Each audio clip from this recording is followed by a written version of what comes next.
Ūdensapgādes pirmsākumi Valmieras pilsētā meklējami jau 18. gadsimta beigās, kad blakus Svētās Līmeņa baznīcai tika uzlieta ozolkoka tvertne, kurā ar zirgu palīdzību tika sūknēts ūdens no Gaujas.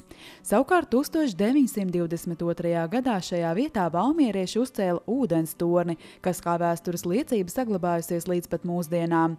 Vēl līdz 1928. gadam ūdens bez jebkādas attīrīšanas tika ņemts no Gaujas, bet pēc tam pilsētnieki pamazām izbūvēja vairākas artēziskās akas. Centralizēta ūdens apgādes sistēma pilsētā sāka veidoties 1964. gadā. Drīz pēc tam Kauguru pagastā tika izbūvētas 13 artēziskās akas. 1971.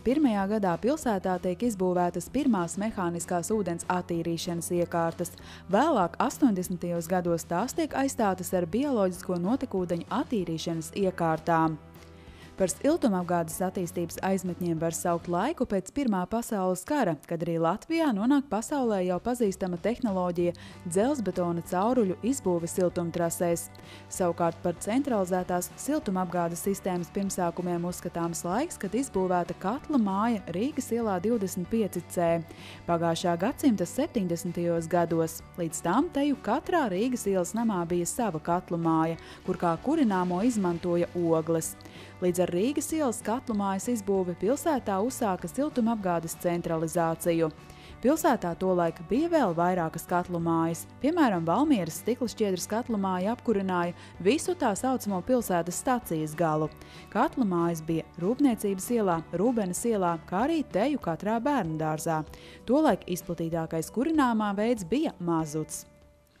Pēc varas maiņas 90. gados arī Valmierā netrūka ķibeļu. Mazuta trūkuma dēļ pilsēta paliek bez siltā ūdens. Vēlāk tas pieejams vien dažas stundas dienā. Kas attiecās uz pilsētas valdi. Pilsētas valde ir vienmēr censies aizstāvēt iedzīvotāju intereses, cik tas ir bijis iespējams arī no pašas pilsētas valdes kabatas izejot. Respektīvi, cik liels ir bijis pilsētas budžets, tik arī mēs esam centušies palīdzēt. Mēs teiksim, augusta mēnesī piešķīrām 1 miljonu rubļu bezprocenta kredītu siltumapgādes pārvaldei, cerībā, ka viņa varēs par šo summu iepirkt kurināmu un tādējādi ar lētāku samaksu varētu palīdzēt pilsētas iedzīvotājiem. Protams, šajā momentā jāsāk godīgi, ka šī situācija ir diemžēl kritiska sakarā ar to, ka arī daudzās vietās joprojām nav uzpildīta gāze. Bet, es ceru, vismaz tāda runa mums ir bijusi tiekoties gan ar rajonu vadību, gan arī ar siltuma apgādes pārvaldes priekšnieku, ka varētu risināt jautājumu patreiz, kamēr vēl šīs izmaksas nav augušas, 10-kārtīgi vai vairāk, iepirkt mazutu par to naudiņu, kas vēl pilsētai druski ir. Un tādējādi varētu pat mēģināt padot nepārtraukt karstā ūdens padevi iedzīvotājiem. Es tās valodu raudzīju, uzmanību sakarā ar siltā ūdens trūkumu. Pilsētas pirms nestrādā uz nenoteiktu laiku administrāciju. Ejam. Gauju! Gauju! Siltā ūdens trūkuma dēļ nestrādā arī Valmieras pirts, un vasaras mēnešos pilsētniekiem jādodas atveldzēties Gaujā. Par pirti ir jāatzīst tā, ka pilsētas valde varbūt ir bez vainas vainīgā šobrīd, jo mēs jau vasarā centāmies noskaidrot situāciju, kāda ir pirtī, kas līdz šim ir bijis sadzīves pakalpojumu kombinātu uzņēmums. Tas ir rajona pašvaldības uzņēmums. Mēs uz savu galvu it kā mēģinājām izanalizēt šo pirts stāvokli, lai varbūt rudenī vai ziemā varētu viņu sākt darbināt ar domu pārņemt pilsētas pakļautībā un tālāk tad arī pilsētas iedzīvotājiem atvērt šo iestādi. Taču nācām pie slēdziena, kad pirts patreiz nav izdevīgi finansiāli, es saku, nevis tīri fiziski. Viņi nav paceļami šim brīžam ar pilsētas budžetu. Mainoties tirgus ekonomikai un valstī pastāvošajiem normatīvajiem aktiem, Valmieras pilsētas pašvaldība 2004. gada 13. decembrī pieņem lēmumu reorganizēt Valmieras ūdens apgādes un kanalizācijas, kā arī siltumapgādes nodaļas, izveidojot uzņēmumus Valmieras siltums un Valmieras ūdens. Toreiz par Valmieras siltums valdes priekšsēdētāju kļūst Pēteris Streļķis. Savukārt par Valmieras ūdens valdes priekšsēdētāju tiek iecelts Modris Eglītis. Īsu brīdi šos pienākumus pilda tolaik pilsētas pašvaldības izpilddirektora vietnieks Māris Heinols. Līdz 2005. gadā par Valmieras ūdens valdes priekšsēdētāju kļūst Ivars Ķiksis.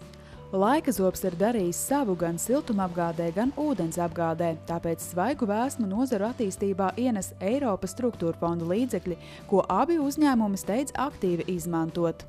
Nozīmīgs posms Valmieras siltumapgādes vēsturē ir koģenerācijas stacija izbūve. Jau 2000. gada sākumā parādās pirmās vēsmas par šādu enerģijas ražošanas objektu tapšanu. Paiet teju 5 gadi līdz akciju sabiedrība Valmieras enerģija izbūvē 2 koģenerācijas stacijas un pārņem siltumenerģijas ražošanu pilsētā. Valmiera no mazutu kurināmā pāriet uz dabas gāzi, līdz ar to pilsētai tik nepieciešamais siltums tiek iegūts vienlaikus ražojot elektroenerģiju. Savukārt Valmieras ūdens Kohēzijas fonda līdzekļus izmanto ūdens ieguves sistēmu sakārtošanai, tīklu rekonstrukcijai un jaunu tīklu izbūvei, kā arī notekūdeņu iekārtu rekonstrukcijai. 2008. gadā svinīgi tiek likts pamatakmens jaunajai dzeramā ūdens sagatavošanas stacijai. Beidzot, pēc daudziem gadiem Valmierā būs ne tikai kvalitatīvs ūdens, jo mums tiešām no šiem te urbumiem, kas man ir aiz muguras tur kādus kilometrus, tiešām nāk ļoti labs ūdens uz Valmieru, bet viņš būs arī atdzaužots. Un līdz ar to šīs te rūsas pazīmes, dzelzs pazīmes izies tālāk no valmieriešu ikdienas. Un galvenais nebūs vēl arī jāskalo tik bieži. Protams, vēl ir vecās caurules un aizsērējušās caurules ar šo te rūsu, bet tomēr ūdens kvalitāte ir jāuzlabojās. Šeit būs ūdens sagatavošana, tas tā vienkāršāk sakot, būs atdalīšana, šī te dzelzs atdalīšana un mangāna atdalīšana no ūdens, kā arī ūdens dezinfekcija, un pēc tam jau atbilstoši normatīvu kvalitatīva ūdens, teiksim, pārsūknēšana. Gadu vēlāk darbu sāk arī rekonstruētās notekūdeņu attīrīšanas iekārtas, kas ir vēl viens būtisks solis pilsētas ūdens saimniecības sakārtošanā. Tas ir tas tīrais ūdens, kas aiziet Gaujā un aiziet jūrā. Un, protams, arī visas prasības visā pasaulē, tā skaitā ar Eiropā, ar katru brīdi paaugstinās, un mēs nekur nevarētu no tā palikt. Un tas ir labi, kad ir šīs te Eiropas fondu naudas, kas ir pamatā visai būvei, un mums līdzfinansējums arī vēl visu laiku bija, tā ka tas ir nenovērtējami un tomēr laikā. Šeit varbūt vairāk sarežģīts, kā jau bija teikts agrāk, ka ir saistīts ar esošu iekārtu paralēla darbināšanu mūsu būvniecības laikā, kas arī tieši bija visgrūtākais process. Jo pārsvarā mēs būvējam blakus esošam iekārtam, bet šeit zemes robežu dēļ mums vajadzēja rekonstruēt vai iebūvēt savu tehnoloģiju jau esošas iekārtas. Izbūvējot jaunas ūdens un kanalizācijas tīklus, Valmieras ūdens arī meklēja iespējas, kā valmieriešus mudināt tiem pieslēgties un izmantot uzņēmumu piedāvātos pakalpojumus. Sākotnēji gan tas nemaz nenācās tik viegli, jo šis pakalpojums izmaksāja visai dārgi. Tika fiksēta 2007. gada šī summa, pievienošanas summa, tas iedzīvotājiem ir 5 minimālās algas. Šī summa tika fiksēta un tika pielietots inflācijas koeficients. Lai to veiksmīgi varētu izdarīt, nākot pie mums ir jāpaņem līdzi dokumenti. Viens no tiem ir īpašuma tiesību apliecinošs dokuments, zemesgrāmata un arī robežplāns. Tad ir jāizpilda iesniegums tehniskajiem noteikumiem. Tas nozīmē to, ka uz šā iesnieguma pamata mūsu speciālisti veiks izpēti konkrētajā īpašumā, vai ir iespējams pieslēgties maģistrālajiem tīkliem, respektīvi, vai tās komunikācijas jau ir izbūvētas vai nav izbūvētas. Pie pozitīvā gadījumā tiek klientam nosūtīti tehniskie noteikumi, kad šīs komunikācijas ir iespējams izbūvēt un kurā vietā un kādā veidā viņam veikt pieslēgumu. Gadu gaitā sarēķinot visus ienākumus un izdevumus vairāk kārt nācies lemt arī par ūdens tarifu paaugstināšanu, taču tam vienmēr ir bijis pamatots iemesls. Lai mēs varētu sniegt ūdens apgādes un kanalizācijas pakalpojumus par tādu tarifu, kā tas ir ticis noteikts no 2008. gada 1. aprīļa, uzņēmums sniedz maksas pakalpojumus, kā lietus kanalizācijas uzturēšana, dažādas transporta pakalpojumus. Tas palīdz šo tarifu saglabāt zemāku nekā būtu nepieciešams palielināt atbilstoši tiem izmaksu pieaugumiem, kas ir atbilstoši tiem izmaksu pieaugumiem, kādi ir mūsu valstī. Tāpat jau neiztikt arī bez dažādiem ikdienas darbiem un ķibelēm, lai gan daudz viet izbūvēti jauni un moderni ūdens tīkli, uzņēmumu darbiniekiem tikpat reizēm jādodas labot plīsušas ūdens caurules. Problēma ir maģistrālā vadā pie Valmieras apvedceļa, tur, kur pieslēdzās vecam tīklam ar jauno šo te tīklu tajā vietā. Vakardien konstatējām šo bojājumu, kur izplūst virszemē ūdens un diezgan daudz. Līdz ar to 2 dienu laikā izsludinām šo lietu un arī veiks remontdarbus. 2010. gada ziema atmiņā palikusi ar lielu salu, un tad Valmieras ūdens vīriem netrūka darbu, lai atkausētu aizsalušos ūdens pievatīklus. Augstumā bez ūdens palika arī Vidzemes slimnīca. Parasti tiek sildīts ar fēniņiem, ar lodlampām, ar tādiem agregātiem.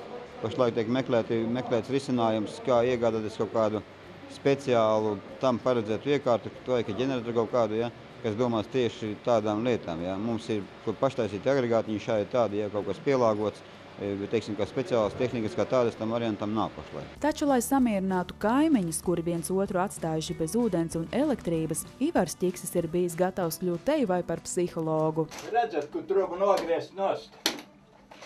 Jūs ko varat redzēt?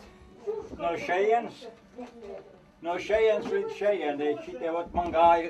Viņš pateica šitam kaimiņam, es noslēdzu jums elektrību, tāpēc, ka jūs vātiņš gāja, piedodiet, pa sienu iet tas vārds mūsu problēma, tā dalīsim teritoriju tā mana vai. Ir kopīpašums, ir viens jumts, ir vieni pamati, ir viens ūdensvads, viena elektrība un pārējās komunikācijas. Un līdz ar to es aicinātu, un tāpēc arī jūs aicināju un lūgtu šo īpašnieku, teiksim, atsēsties konstruktīvi pie apaļā galda, ja tas nepieciešams kaut vai Valmieras ūdenī, un šo jautājumu atrisināt cilvēcīgi, nevis šādā veidā viens otram, teiksim, ļaustoties, lamājoties vai izsakot kaut kādas pārmetumus. Bet pa vidu jau arī priecīgi notikumi, un jau 2 gadus darbinieku ikdienu atvieglo jaunā asinizācijas mašīna.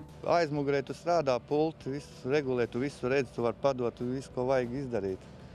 Nav jāskraid tur ieslēgt vai izslēgt ārā uz priekšu vai kā, bet tev viss tur vietas, tev viss ir klāt, tu visu var izdarīt. Ūdens un kanalizācijas tīklu būvniecība projektu 2. kārtā pilsētā turpinās aizvien. Daudz viet darbi jau pabeigti, bet vietām tie turpināsies līdz pat pavasarim. Mums samazinās avāriju skaits šajos tīklos.